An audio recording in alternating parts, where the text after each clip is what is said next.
ईश्वर है कि नहीं, सत्य क्या है और इसे कैसे जाना जा सकता है। लोगों के द्वारा बनाई गई विचारधारा और हमारे संस्कारों ने जिसे निर्मित किया है, जिसे हम सिर्फ मानते आए हैं, कभी जानने की नहीं कोशिश करी और ना करना चाहते हैं। ऐसे में हमारी पूरी सोच और विचारधाराओं को नया आयाम देने का साहस जिद्दू कृष्णमूर्ति करते हैं। दोस्तों, आज मैं आपको जिद्दू कृष्णमूर्ति द्वारा ईश्वर के विषय में दिए गए प्रवचनों के बारे में बात करूंगा। कृपया जानने की इस खोज में आप अपनी बुरी सोच को साइड में रखकर सुनने का प्रयास करें। दोस्तों, शुरुआत मन से करते हैं।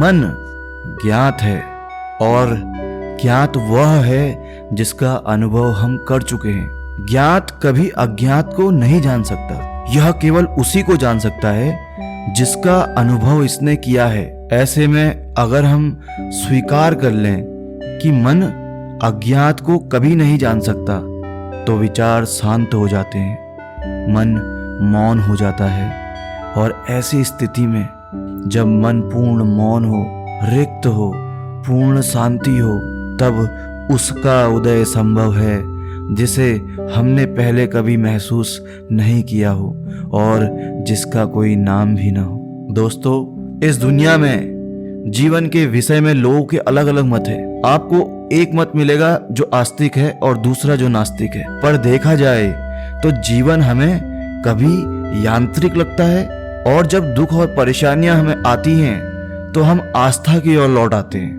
मार्गदर्शन और सहायता के लिए किसी परम सत्ता की ओर ताकने लगते हैं। दोस्तों, आप इन दोनों विपरीत ध्रुवों के बीच में डोलते रहते हैं, जबकि इन विपरीत ध्रुवों के भ्रम को पूरी तरह समझकर ही आप स्वयं को सीमाओं तथा अटकावों से मुक्त कर सकते हैं। दोस्तों, ये मूर्तियां जो हम पवित्र मानते हैं, ये धर्म जो हम पवित्र मानते हैं और ईश्वर की परिकल्पना, देखा जाए तो ये सब मन के आविष्कार हैं। दुखों, कष्टों और परेशानियों की वजह से हम इन प्रतीकों को अर्थ देने लगते हैं। हमारा मन छुटकारा पाने के लिए मन के और समाज के सदियों से बनाए किसी विचार को मानने लगता है। दोस्तों, संत महात्मा और धर्मशास्त्रियों ने अपने कुछ निजी किस्म के अनुभव किए हुए होते हैं और ये लोग जीवन को कोई तात्पर्य दे देते हैं। हम अपनी अर्थहीन दैनिक क्रिया, हताशा और अकेलेपन के चलते उन अर्थों से आसक्ति बना लेते हैं। यदि हम बाहर से आरोपित संस्कारों से वास्तव में मुक्त हो सकें, तब हम संभवतः स्वयं से पूछ सकते हैं कि क्या कुछ ऐसा है जो सत्य है, पावन है, पवित्र है। तो क्या हम कुछ समय इस चर्चा में लगा सकते हैं कि क्या कुछ ऐसा है जो प्रतीक के, शब्दों के पार है, जो यथार्थ है, सत्य है, जो पूर्णतः पवित्र है। परंतु वो नहीं जो आप चाहते हैं, ईश्वर नहीं, कोई अवधारणा और कोई प्रतीक भी नहीं। इन सब को हटाकर तब आप खोज में उतर सकते हैं। दोस्तों, जब आप पूछते हैं आपका ईश्वर के बारे में क्या विचार है, तो वास्तव में आपने पहले से ही अपने विचारों की एक लीक बना ली है कि नहीं?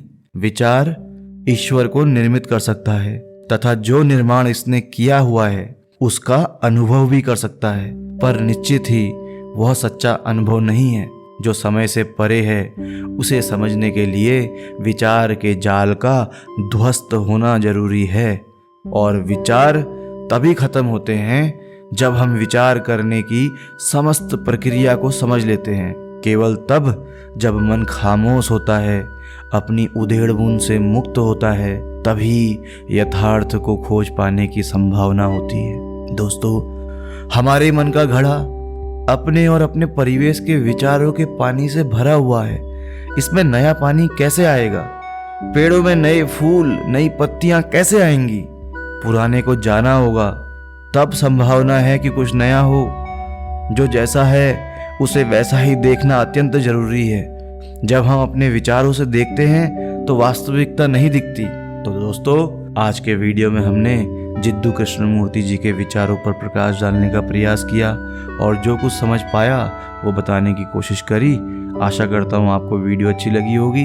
अगर अच्छी लगी तो कमेंट पे ज़रूर डालना, ताकि इसके आने वाले और कई सारे पार्ट जो इसकी वीडियोस हैं वो मैं आपको लाऊं, आपके सामने प्रस्तुत करूं, क्योंकि ये बहुत लंबे प्रवचन उन्हें दिए हुए हैं। मैंने तो यहाँ संक्षेप में आप लोग को बताया, कई सारे प्रवचन हैं जो मैं आगे भी आप लोग के समक्ष प्रस्तुत करने की कोशिश करूँगा। आज के लिए इतना ही, धन्यवाद।